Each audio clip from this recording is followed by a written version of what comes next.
제목을 한번 따라 읽겠습니다. 인류 최고의 드라마 성경. 네, 인류 최고의 드라마 성경. 여러분, 성경은 한편의 큰 드라마입니다. 성경은 아주 긴 장편 드라마입니다. 여러분, 드라마 하면 무슨 생각이 나십니까?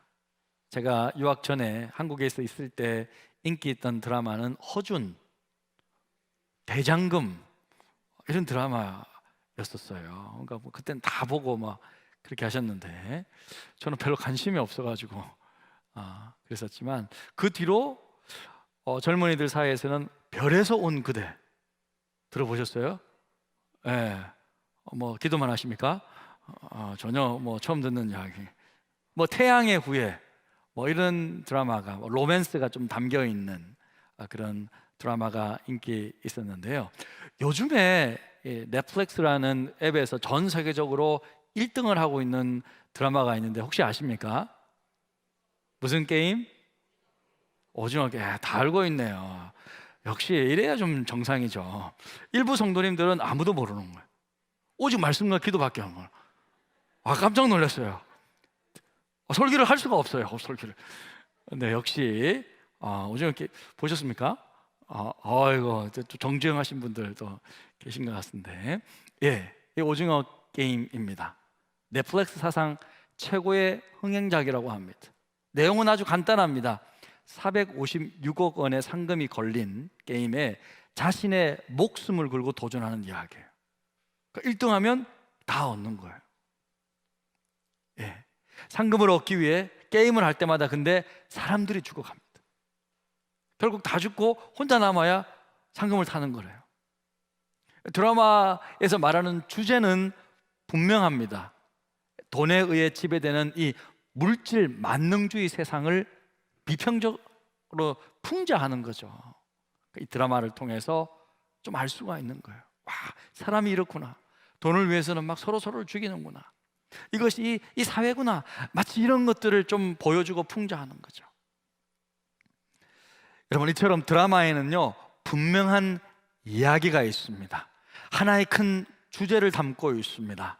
남녀 간의 로맨스든 또 허준이나 대장금 같은 역사적인 인물이든 무슨 오징어 게임 같은 드라마든 하나의 분명한 주제가 있다는 거예요. 그런데 여러분, 놀랍게도 이 성경, 이렇게 두꺼운 이 성경도 하나의 주제로 되어 있어요. 하나의 이야기입니다. 이 두껍고 큰 책에 수만 명의 사람들이 등장하고 있는데, 놀랍게도 이 책은 마치 한 편의 긴 드라마처럼 처음부터 끝까지 일관적이고 통일성 있는 주제가 있습니다. 그것이 뭐냐? 바로 하나님 나라입니다. 하나님 나라입니다. 자, 오늘 제가 이것을 소개하기 위해서 지금까지 제가 달려온 거예요. 하나님은요 태초에 하나님 자신의 나라를 만드셨어요. 하나님이 만드셨으니까 하나님 나라죠. 예? 원래 세상은 하나님의 나라였어요. 그것밖에는 없었어요. 하지만 모든 만물의 대표였던 인간이 하나님께 반역하게 되었습니다. 그래서 타락했어요. 사람만 타락한 것이 아니라 모든 만물이 함께 오염되고 타락하고 말았습니다. 하지만 하나님은 이 망가진 세상 내팽개치지 않으셨어요. 그냥 버리지 아니하시고 사랑으로 바라보셨습니다. 하나님은 잃어버린 자기 백성과 자기 나라를 다시 회복하기 위해 기나긴 구속의 역사, 구원의 과정을 경험하기로 결정하시고 이를 착수하셨습니다. 그러니까 성경은 뭐냐? 한마디로 성경은 하나님 나라, 자신의 나라를 회복하기 위해 온 세상을 향한 하나님의 구원의 역사를 쫙 담고 있는 거예요. 하나님 나라를 회복하기 위한 구원의 역사, 그것이 바로 성경입니다.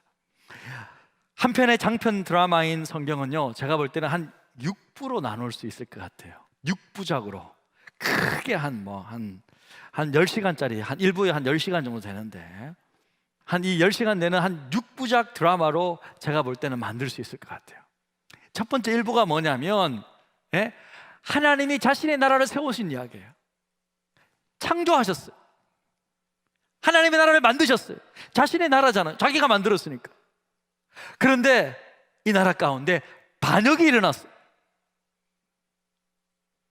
하나님의 백성이었던 이 인간 대표 아담이 반역하게 됐어요. 타락하게 되었어요. 그래서 하지만 하나님께서 이 세상과 인간을 불쌍히 여기셔서 왕이신 하나님께서 이스라엘을 택하시고 구속의 과정을 겪기로 하셨어요. 구속이 시작되었어요. 누구로부터?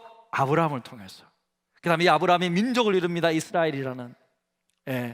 여러분 주보에 이렇게 있어요. 주보에 있습니다. 그 다음에 이스라엘 민족 가운데 다윗이 나와요.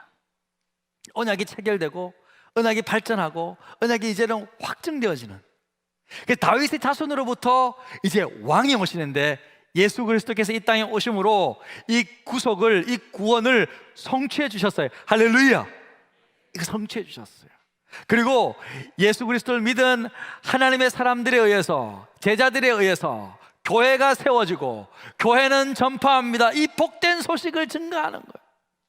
너희들이 이제 구원받는다. 예수 믿는 모든 사람은 하나님의 자녀가 될 수 있고 구원받을 수 있다라는 교회의 선교가 시작되고, 예루살렘에서부터 로마까지 사도 바울이 증거하죠. 이게 성경의 이야기입니다. 그럼 지금은 뭐냐? 지금은 5-2 우리가 이 복음을 물려받았고 우리가 이 지역 사회와 온 세상에 복음을 증거하며 살아가고 있다는 거예요. 그러면서 결국 예수께서는 다시 오셔서 구속을 완성시켜, 이 구원을 완성시키는 거예요. 자, 이렇게 육부작으로 만들 수 있다는 거죠. 창조, 타락, 구원, 그 다음에 구속의 완성, 이렇게 이 내용이 성경의 주제예요. 와, 여러분 이 내용만 알면 돼요. 사실은. 그리고 성경은요, 단편적으로 이렇게 알게 되면요, 사실은 성경의 원래 의미를 잘 모를 수가 있어요. 성경은 단편적으로 조각조각 공부해야 될 게 아니라 일단 큰 흐름을 먼저 봐야 돼요. 그렇게 한 다음에 단편적으로 이해하고 부분 큐트해 나가면요, 이게 연결되는 거죠.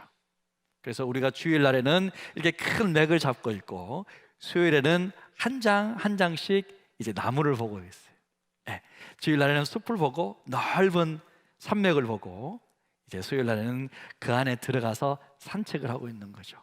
성경을 넓게 또 좁게, 이렇게 거시적으로 미시적으로 멀리서 보고 이렇게 주제를 파악하고 들어가서 실제로 나무를 보는 거, 이렇게 두 가지 관점에서 성경을 보면 큰 유익이 있습니다.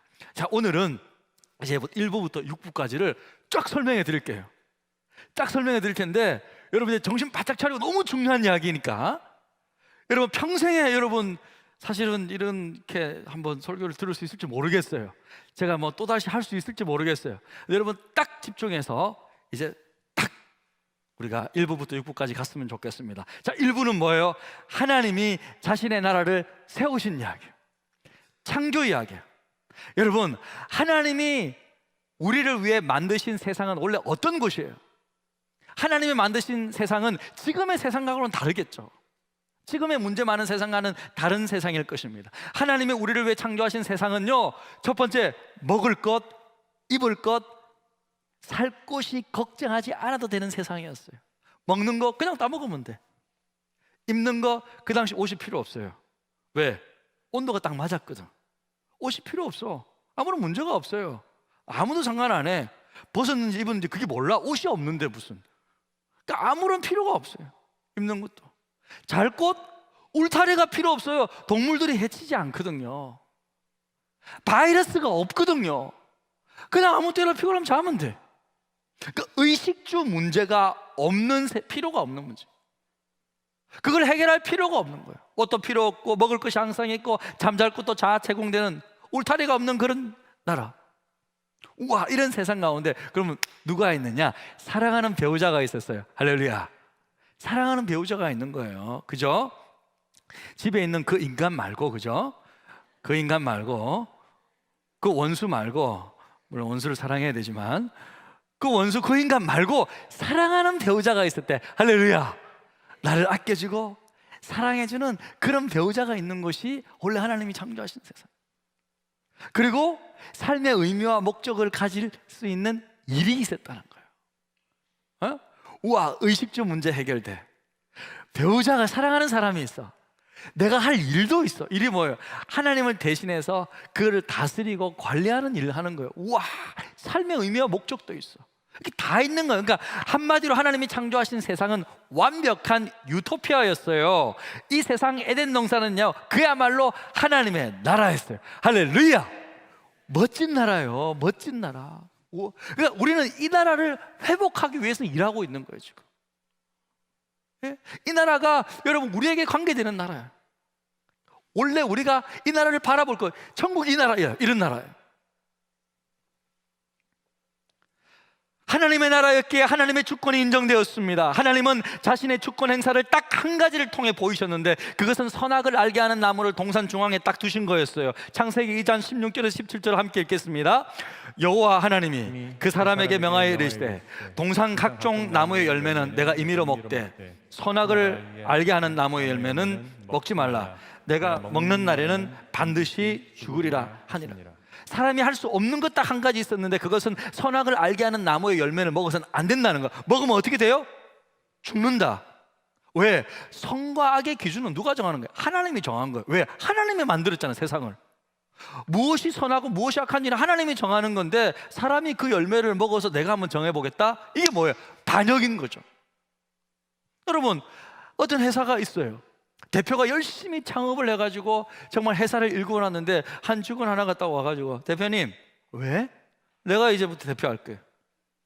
뭐? 당황스럽잖아요. 여러분, 제가 이제 설교하러 이제 올라왔는데, 갑자기 여러분이 한 명이 이제 집사님 딱 와가지고, 목사님 잠깐만요. 왜요? 지금 어디 가세요? 지금 설교하러. 괜찮아요. 올라가지 마세요. 왜요? 내가 좀 오늘 좀 할게요. 에?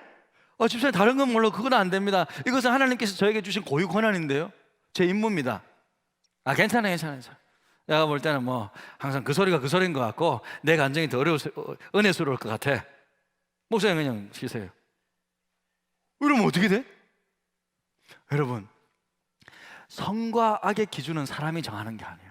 왜? 사람이 세상을 만든 것이 아니잖아요. 그 기준은요, 하나님의 고유 권한이에요. 사람이 선악을 알게 하는 나무의 열매를 먹으며 그 기준을 자기가 세우겠다고 하는 것 자체가 뭐예요? 내가 하나님이 되고자 하는 거예요. 그것 자체가 반역이에요. 죄입니다. 그래서 성경의 드라마가 입으로 넘어가는 순간이죠. 뭐예요? 타락이 발생했습니다. 위기가 생긴 거죠. 이 세상에 타락이 발생했어요. 하지만 자비롭고 은혜롭고 사랑이 풍성하신 하나님, 타락한 인간 버리지 아니하시고 자신이 창조하신 이 세상 그냥 내팽개치지 않으시고 구원하기로, 구속하기로 작정하셨습니다. 하나님은 온 인류와 세상을 구원하기 위한 특별한 일을 시작하셨는데, 그 일을 놀랍게도 한 사람과 함께 먼저 시작했어요. 그 사람이 누구입니까? 아브라함이에요. 자, 이제 3부로 넘어가는데, 3부 왕이 이스라엘을 택하는 장면, 구속의 시작, 구원의 시작이 누구부터 시작하냐? 아브라함. 이 아브라함이요, 하나님의 말씀에 순종하는 거예요. 4,000년 된 사람이거든요. 아브라함은. 이 아브라함이 원래 메소포타미아 문명, 인류 문명의 발상지인 그 우르에서 살고 있던 사람이었는데, 하나님께서 그에게 그 집을 떠나서 저기 가나안 땅, 아무도 없는 그곳으로 가라고 말씀하십니다. 창세기 12장 1절에서 3절 같이 읽겠습니다. 여호와께서 아브라함에게 이르시되 너는 너의 고향과 친척과 아버지 집을 떠나 내가 내게 보여줄 땅으로 가라. 내가 너로 큰 민족을 이루고 내게 복을 주고 내 이름을 창대하게 하리니 너는 복이 될지라. 너를 축복하는 자에게는 내가 복을 내리고 너를 저주하는 자에게는 내가 저주하리니 땅의 모든 족속이 너로 말미암아 복을 얻을 것이라 하신지라. 여러분, 사진 잠깐 보여주시겠습니까? 아브라함은 원래 저 우르라는 메소포타미아 문명, 유프라테스 티그리스 강이 있는 그 사이에 소프라노 할 때 사이라는 뜻이거든요. 포타무스는 강이고, 메소포타미아 문명의 저 우르, 저 찬란한 도시 문명, 인류 최고의 문명지인 저곳에서 잘 묵고 잘 살고 있었는데, 하나님이 그를 불러서 저기 가나안 땅으로 가라는 거예요. 와, 가나안 땅을 아는 사람도 없는데, 결국 아브라함은 저 애굽까지 이제 내려가게 되잖아요. 여러분, 지금도 아버지 집을 떠나면요 고생이잖아요. 웬만하면 아버지 좀 물려받고, 예? 용돈도 좀 받고 지내면 좋잖아요. 이 당신은요 아버지 집 떠나면요, 본토 친척 아버지 집 떠나면요 죽는 거예요. 바로 죽는 거예요. 하나님은 근데 그렇게 하라는 거예요. 근데 놀랍게도 아브라함이 순종하는 거예요. 마치 이거는요, 아브라함이 떠난 것은 뭐 제가 그냥 오늘날 느끼면 오징어 게임 하는 거예요. 지금 죽는 거예요. 지금 하나님이 무슨 상금을 456억을 약속하십니까? 하나님이 약속하신 상금이 뭐예요? 뭐냐면요, 첫 번째는 큰 민족 주겠다, 땅을 주겠다, 가나안 땅 저거 주겠다. 그 다음에 큰 민족을 이루게 해주겠다, 네 이름을 창대하게 해주겠다. 네 번째, 너가 복의 근원이 되어서 모든 사람이 너로 말미암아 복을 얻게 해주겠다. 이렇게 네 가지 약속을 해주거든요. 근데 이 놀라운 약속이 그대로 이루어집니다. 할렐루야. 가나안 땅 주셔요. 지금도 이스라엘의 땅은 가나안이에요. 그곳에 이스라엘 지금 그곳에 살고 있어요. 하나님의 아브라함에게 주신 약속은요 지금도 유효한 거예요. 이루어진 거예요. 아브라함 아들 이삭 한 명밖에 없어요. 그런데 그것을 통해서 나중에 200만 명이나 되는 넘는 놀라운 민족이 생긴다고. 지금은 뭐 700만 명 되잖아요. 놀라운 민족이 이루어졌잖아요. 그 다음에 내 이름을 창대하게 하리라. 아브라함 모르는 사람 있어요? 모르는 사람 손 한번 들어. 아브라함 나 모릅니다. 목사님 저 아브라함 몰라요. 지금 들었잖아. 지금 알게. 모르는 사람이 없어. 아브라함 모르는 사람이 없어. 창대하게 됐어. 너로 말미암아 천하 만민이 복을 얻을 것이니라. 아브라함의 자손이 예수 그리스도인데 예수 그리스도를 믿고 모든 민족들이 복을 얻고 있어. 하나님의 자녀가 되고 있어. 그러니까 아브라함이, 하나님께서 아브라함에게 주셨던 약속은 그대로 이루어지고 있다라는 거죠. 예? 이처럼 믿음의 족장의 계보가 아브라함, 그 다음 누구죠? 이삭. 여러분 너무 놀랍지 않습니까? 아브라함은 딱 이삭 한 명 남겼거든요. 근데 그 이삭 한 명을 통해서 천하 만민이 복을 얻게 되는. 자, 이삭, 그 다음에 야곱인데 야곱의 이름이 이제 이스라엘로 바뀌잖아요. 자, 야곱의 아들이 몇 명? 12명 그잖아요. 12지파가 세워지고, 여러분 이렇게 해서 그 가나안 땅에 야곱의 가족들이 이제 이삭 아버지까지 죽고 70명이 있었는데 그 가나안 땅에 가뭄이 심해집니다. 그래서 가뭄을 피하기 위해서 저 나일강에 있는 이집트로 도망가잖아요. 근데 이집트에는 누가 있어요? 요셉이 총리로 있네? 그러니까 요셉의 총리로 있는 그 고센 땅에서, 기름진 땅에서 이스라엘 민족이 얼마 동안 삽니까? 어떤 사람 4년 동안 샀다고 얘기하는데 몇 년 동안 산다고요? 예, 40년? 400년 동안 삽니다. 할렐루야. 430년 동안 그곳에서 살면서 진짜 큰 민족을 이루는 거예요. 장정만 60만 명, 횟수를 세알해 보니까 가족들 포함하면 200만 명이나 넘는 그 큰 민족이 애굽에서, 이집트에서 이루어지게 되는 거야. 그러니까 하나님께서 아브라함에게 하셨던 그 약속이 400년 뒤에 큰 민족을 이루겠다는 그 약속으로 확정되는 거예요. 할렐루야. 그렇게 하나님께서 이루어 주신다는 거죠. 그렇게 이루어 주셨습니다. 그런데 여러분 400년 동안 이집트에 살다 보니까 왕도 막 바뀌고 하면서 그 이집트에서 이스라엘 민족이 어떤 생활을 해요? 종살이 하잖아요.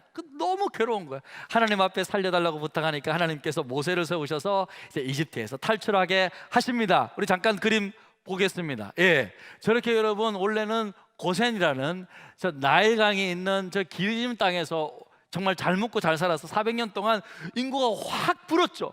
그래서 하지만 하나님께서 이제 그들이 종살이를 하니까 너무 힘들어서 탈출하기 시작합니다. 모세를 통해서 쭉 내려와서 바알스본이라는 곳에서 홍해를 건너죠. 저기서 홍해를 딱 건너서 쭉 마운틴 시나이, 그 시내반도에서 이 마운틴 시나이, 시내산까지 딱 다다르게 됩니다. 시내산까지. 자, 시내산에서 이제 드디어 이스라엘 민족이 하나님의 백성들의 삶의 원리인 율법 10계명을 받게 되잖아. 10계명과 율법을 받게 되고 하나님은 시내산에서 1년 동안 말씀 훈련시켜줍니다.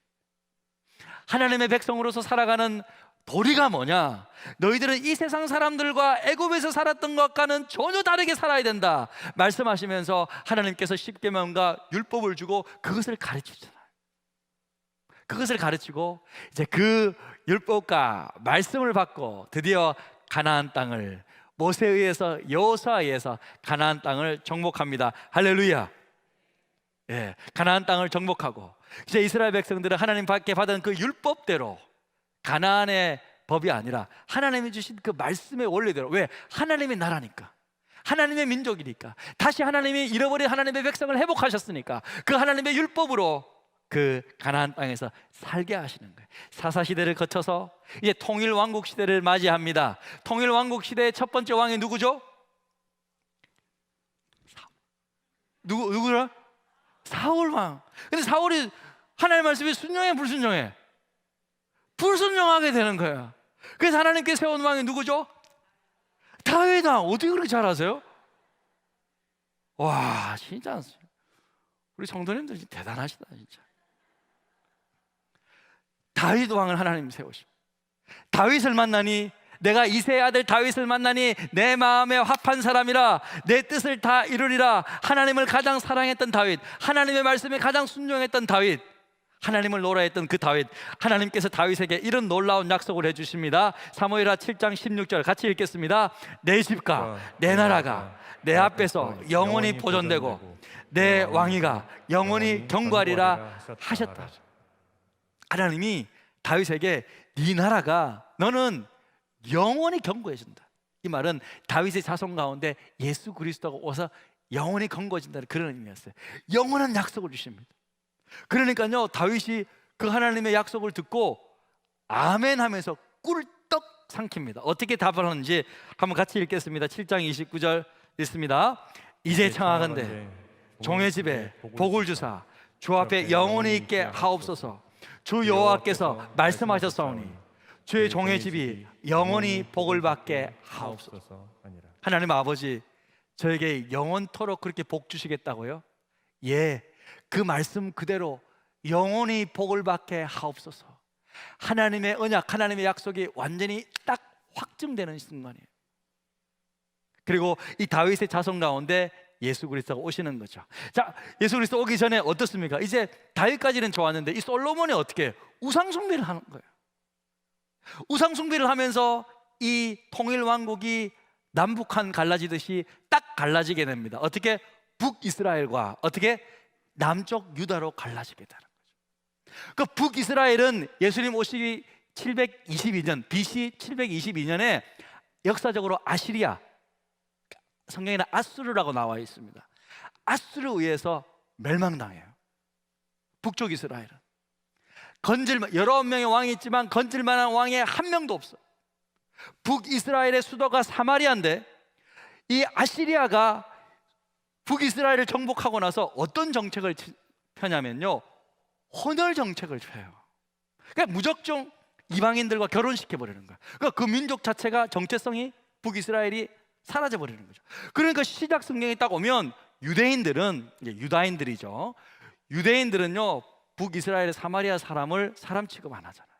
왜? 그들이 아수르에 의해서 멸망받고 혼혈 사람이 되었기 때문에. 그래서 이제 취급을 못 받는 거예요. 남쪽 유다는 어떻습니까? 괜찮은 왕들이 좀 있지만 결국 바빌로니아, 역사적으로 바빌로니아 세계사책에는 기록되어 있고 성경에는 바벨론이라고 기록되어 있죠. 바벨론에 의해서 남쪽 유다는 BC 586년에 망하게 돼요. 그런데 바벨론은 혼혈 정책을 펴는 것이 아니라 포로 정책을 펴니다. 뭐라고요? 포로 정책이 뭐죠? 포로로 데려가는 거예요. 바벨론 자기 유다인들이 똑똑하니까 유대인들 다 똑똑한 놈 잡아가지고 자기 나라의 신하들과 자기 나라를 섬기는 그런 포로들로 잡아간 거예요. 그런데 놀랍게도 이 바벨론을 누가 또 때려잡습니까? 페르시아. 따라오시죠. 페르시아. 성경에는 바사라고 되어 있어요. 페르시아가 이 바벨론을 잡아버립니다. 그런데 페르시아의 첫 번째 왕이 누구냐면 고레스 왕이에요. 고레스 왕은요 이제 선대하기 위해서 포로로 잡혀있는 이스라엘 사람들 다 돌아가, 본국으로 다 돌아가세요. 보내줍니다. 그래서 여러분 잠깐 지도를 보면 지도를 보면 포로 귀환되잖아요. 그러니까 여러분 역사의 중심은요, 저 메소포타미아, 저 두 강이 이렇게 있잖아요. 그 두 강 사이에 그쪽 지역이 역사의 세계사의 중심이에요. 거기를 누가 잡느냐에 따라 세상의 주인이 되는 거예요. 그래서 원래는 아시리아가 잡았고 그 다음에 바벨론이 잡았지만 이제 페르시아에서 다 멸망당해야 돼요. 이 페르시아는 또 알렉산더 왕을 통해서 이제 그리스가 잡게 되고 헬라가 잡게 되고, 헬라는 또 로마가 또 잡게 되잖아요. 이제 그렇게 역사가 쭉 흘러가고 되는데, 근데 이제 페르시아가 잡고 일대왕 고레스 왕은 이제 유대인들 잡혀 있는 포로들을 다시 예루살렘으로 다 보내줍니다. 여기가 포로 귀환 시대입니다. 포로 귀환 시대. 여러분 잘 몰라도 괜찮아요. 제가 내년부터 하나씩 쉽게 또 할 거니까 여러분 그냥 이제 쭉 한번 흐름을 파악하면 좋겠습니다. 여러분 이제 포로로 다시 잡혔다가 귀환한 이제 이스라엘 백성들은요, 특별히 선지자들은요, 공부하기 시작해요. 우리나라가 왜 망했을까? 우리가 왜 그렇게 포로로 잡혀갔을까? 그러면서 생각해 보니까 원인은 뭐냐? 우상을 숭배했기 때문이다. 이렇게 원인을, 정신을 차리게 되는 거야. 그럼 왜 백성들이 우상을 숭배하게 됐지? 그 이유는 보니까 하나님의 말씀인 율법을 몰라서 그렇다. 우리가 율법을 똑바로 안 가르쳐서 그렇다. 그러면서 이제 율법을 똑바로 가르쳐야 돼. 그러면서 전 세계 곳곳에 회당을 세워서 율법을 가르치기 시작합니다. 그렇게 율법을 강조하고 율법을 막 가르치기 시작하니까 이제 신약 시대에 와갖고 누가 등장해요? 바리새인이 등장하는 거예요. 바리새인들이 이제 율법주의자들이 등장하게 되는 거죠. 자, 그런 큰 이렇게 맥락을 여러분 이해하시면 좋겠습니다. 자, 이렇게 포로 귀환을 해서 결국 왔지만 이 나라가 이제 온전히 세워지지 못하고 400년 동안 이제 또 성경에는 침묵하고 있죠. 침묵기가 흐르고 이제 2000년 전 예수께서 역사에 등장하기 시작합니다. 캄캄한 어둠을 뚫고 빛이 임하는데 구속이 성취되는 순간이죠. 우리 사부 왕이 오셨습니다. 2000년 전 예수께서 그 베들레헴의 그 이스라엘 땅에 오셨습니다. 구속이 성취되는 순간이었습니다. 예수님은 이제 본격적으로 하나님 나라 복음을 전파하기 시작하셨습니다. 마가복음 1장 15절 같이 읽습니다. 이르시되 때가 찼고 하나님 나라가 가까이 왔으니 회개하고 복음을 믿으라. 이제 역사의 때가 찼다는 거예요. 이제 내가 왔다. 하나님 나라가 이제 온전히 시작된다. 돌이켜라, 회개하라, 복음을 믿으라. 그렇게 시작하셨습니다. 예수님은 십자가의 죽음과 부활을 통해 하나님 나라를 시작하셨습니다. 그리고 예수의 제자들은 예수님께서 이제 승천하신 다음부터 교회를 세우고 이 교회를 통해 놀라운 복음의 소식을 전파하기 시작했습니다. 오부 왕에 대한 소식이 전파되다 교회가 선교하기 시작합니다. 성경에는 예루살렘에서 로마까지 사도 바울이 증거하잖아요. 그 기록이 증거되어 있고 지금은 지금은 우리는 5-2 시기예요. 온 세상에 이 관악구에도 복음이 교회가 세워졌고 여러분들에게 복음이 전파되었고 우리는 또 아직 복음을 알지 못하는 남아있는 민족들에게 복음을 전하기 위해 선교사님도 보내고 그렇게 우리가 지역사회도 또 복음화하고 이 일을 하고 있는 거예요. 할렐루야. 자, 우리 하나님께 박수. 와.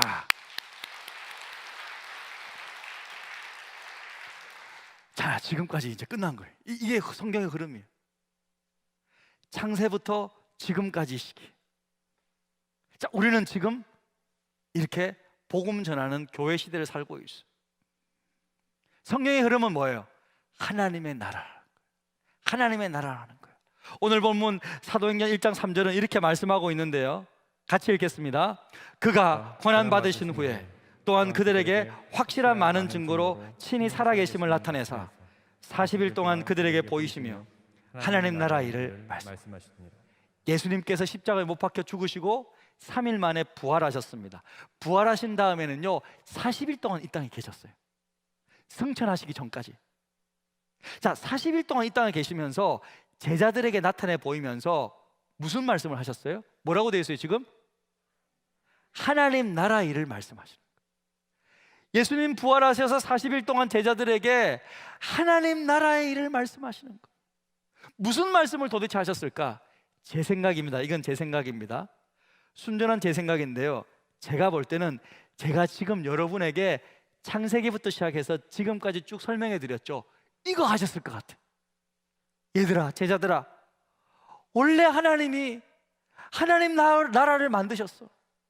근데 인간이 반역을 해서 이 세상이 다 타락하게 됐지 뭐야. 그런데 하나님이 아브라함, 너희 조상 아브라함을 불러서 아브라함의 순종을 해서 이렇게 쭉 여기까지 오게 됐단다.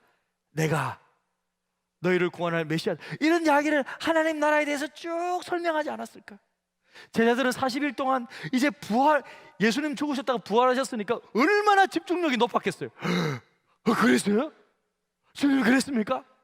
우와, 그랬군요. 뭐 이렇게 들었을 거라. 여러분처럼 열심히 들었을 거라. 하나님 나라 일을 쭉 들었습니다.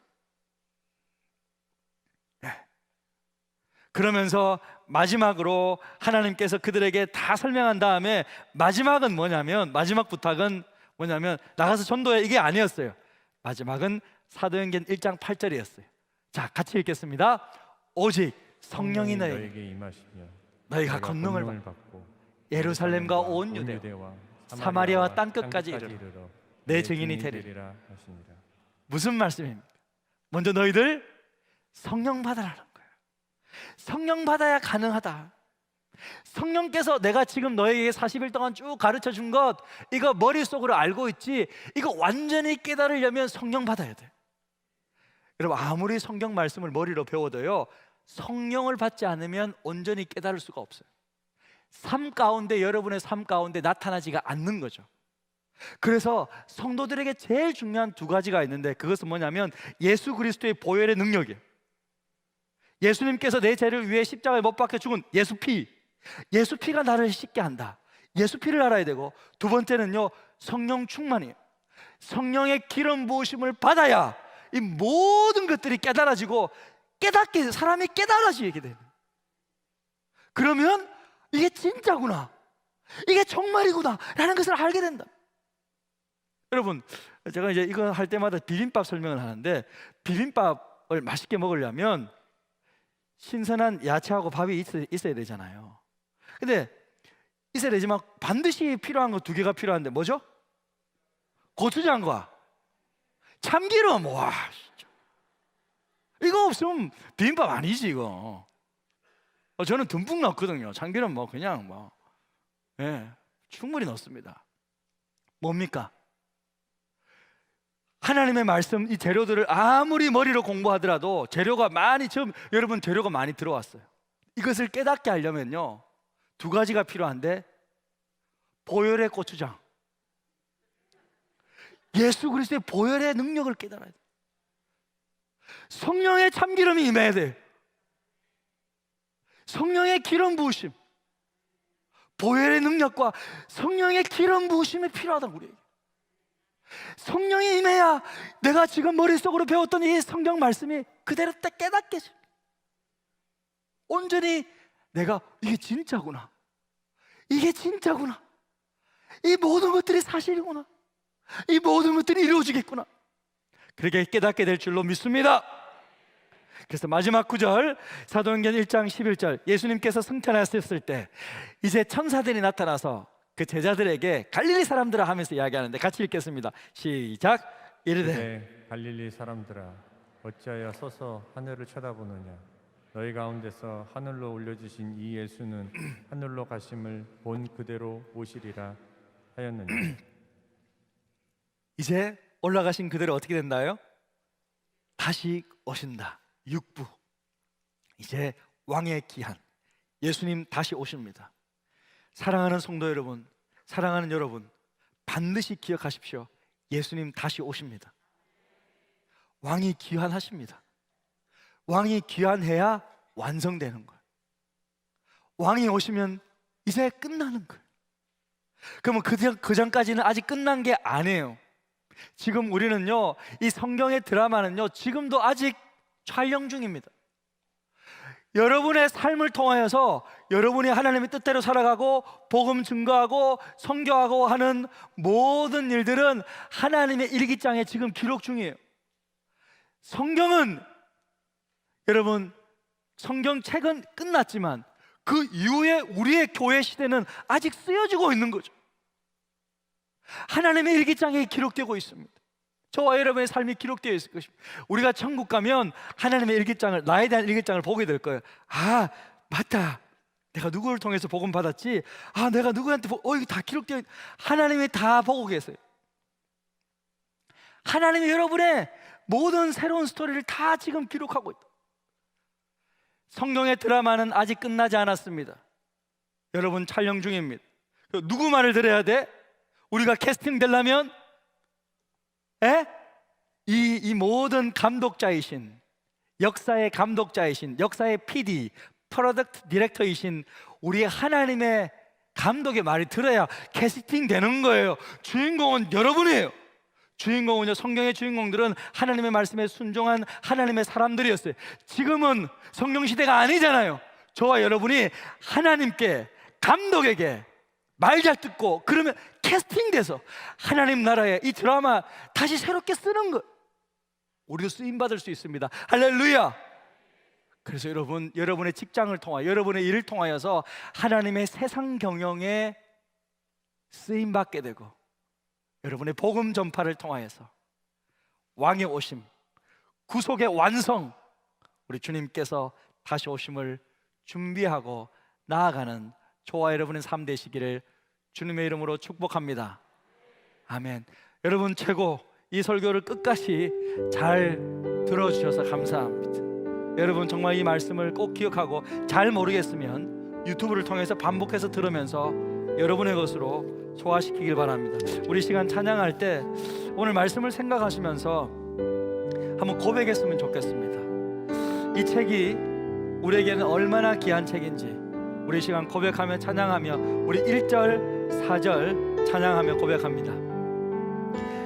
나의 사랑하는 채 비록 헤어졌으나 어머니의 무릎이 앉아서 재미있게 듣던 말 그때 일을 지금도 내가 잊지 않고 기억합니다. 귀하고